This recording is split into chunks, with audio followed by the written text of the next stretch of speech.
আসসালামু আলাইকুম। আপনাদের সবাইকে শুভেচ্ছা জানাচ্ছি। আমি তানভীর হাসান। দর্শক, আপনারা ইতিমধ্যে জেনে গেছেন আগামী ১৩ই নভেম্বর ঢাকায় লকডাউন ঘোষণা করেছে কার্যক্রম নিষিদ্ধ দল আওয়ামী লীগ। তারা অনলাইনে ব্যাপক প্রচার প্রচারণা চালাচ্ছেন এই কর্মসূচিকে সফল করার জন্য। দলটির যে সকল নেতারা বিদেশে রয়েছেন তারা অনলাইনে এই কর্মসূচিকে সফল করার জন্য প্রচারণা চালাচ্ছেন। দেশে থাকা কর্মীদেরকে আহ্বান জানাচ্ছেন মাঠে নেমে আসার জন্য। তবে তাদের এই কর্মসূচি কতটুকু সফল হবে তা নিয়ে প্রশ্ন থেকেই যাচ্ছে। কারণ ২০২৪ সালের ৫ই আগস্ট আওয়ামী লীগ সরকারের পতনের পর হরতাল সহ বেশ কিছু কর্মসূচির ডাক দিয়েছিল আওয়ামী লীগ। তবে তাদের একটি কর্মসূচিও সফল হতে দেখা যায়নি। দু একটি ঝটিকা মিছিল পর্যন্তই তাদের এই কর্মসূচিগুলো সীমাবদ্ধ ছিল। ১৩ তারিখে যে লকডাউন ঘোষণা করেছে আওয়ামী লীগ, সেটিকে হয়তোবা আমাদের অন্তর্বর্তী সরকার খুবই সিরিয়াসলি নিয়েছে।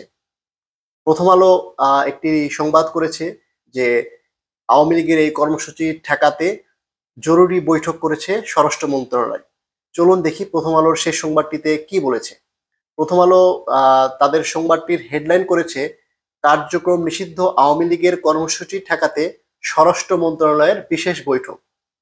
অর্থাৎ ১৩ তারিখের যে কর্মসূচি রয়েছে আওয়ামী লীগের, সেটিকে ঠেকাতে তৎপরতা শুরু করেছে স্বরাষ্ট্র মন্ত্রণালয়, বিভিন্ন আইন শৃঙ্খলা বাহিনী। দেখি নিউজটাতে কি বলেছে।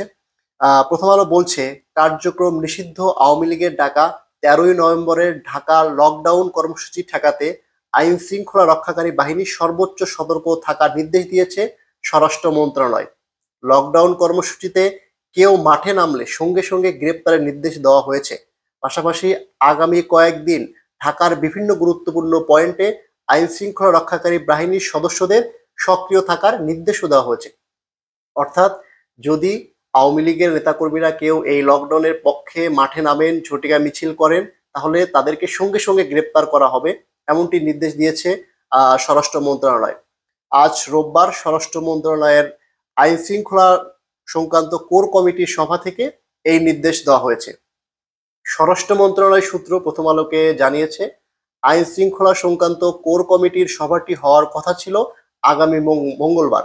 আজ হঠাৎ করে এই বৈঠক ডাকা হয় মূলত আওয়ামী লীগের কর্মসূচির বিষয়ে আলোচনা করতে। বৈঠকে পুলিশ মহাপরিদর্শক বাহারুল আলম, ডিএমপি কমিশনার শেখ সাজ্জাদ আলী সহ বিভিন্ন গোয়েন্দা সংস্থার উচ্চপদস্থ কর্মকর্তারা উপস্থিত ছিলেন। অর্থাৎ আইন শৃঙ্খলা বাহিনীর সর্বোচ্চ কর্মকর্তা যারা রয়েছেন, স্বরাষ্ট্র সচিব, স্বরাষ্ট্র মন্ত্রণালয়ের উপদেষ্টা, তারা সবাই এই বৈঠকটিতে উপস্থিত ছিলেন। অর্থাৎ সরকার আওয়ামী লীগের এই কর্মসূচিকে খুবই সিরিয়াসলি নিয়েছে এবং তারা ভাবছে হয়তো আওয়ামী লীগ কোনো নাশকতা কিংবা তাদের কর্মসূচি সফল করতে বিভিন্ন কার্যক্রম হয়তো পরিচালনা করবে। প্রথম আলো বলছে, বিদেশে বসে আওয়ামী লীগের মধ্যম সারির একাধিক নেতা সামাজিক যোগাযোগ মাধ্যমে ১৩ই নভেম্বরের কর্মসূচি নিয়ে প্রচারণা চালাচ্ছেন, তা নিয়ে বৈঠকে আলোচনা হয়। এমনকি আওয়ামী লীগের এই কর্মসূচিকে কেন্দ্র করে বরগুনা, বরিশাল, গোপালগঞ্জ, মাদারীপুর ও গাজীপুর থেকে বেশ কিছু নেতাকর্মী ঢাকায় এসেছেন বলে বৈঠকে আলোচনা হয়। মানে আমি যেটি শুরুতেই বলছিলাম যে আওয়ামী লীগের নেতাকর্মীরা অনলাইনে বিভিন্নভাবে প্রচারণা চালাচ্ছেন, প্রথম আলো সে একই ধরনের কথা বলছে। দর্শক, এরই মাঝে প্রথম আলো আরেকটি সংবাদ, সেটি আমাদের নজরে এসেছে, যেটি ডিএমপি থেকে সংবাদ মাধ্যমগুলোকে পাঠানো হয়েছে। প্রথম আলো সেই সংবাদটি হেডলাইন করেছে, যমুনার আশেপাশে ১,০০,০০০ গ্যাস বেলুন ওড়ানোর পরিকল্পনা, গ্রেপ্তার ২৫।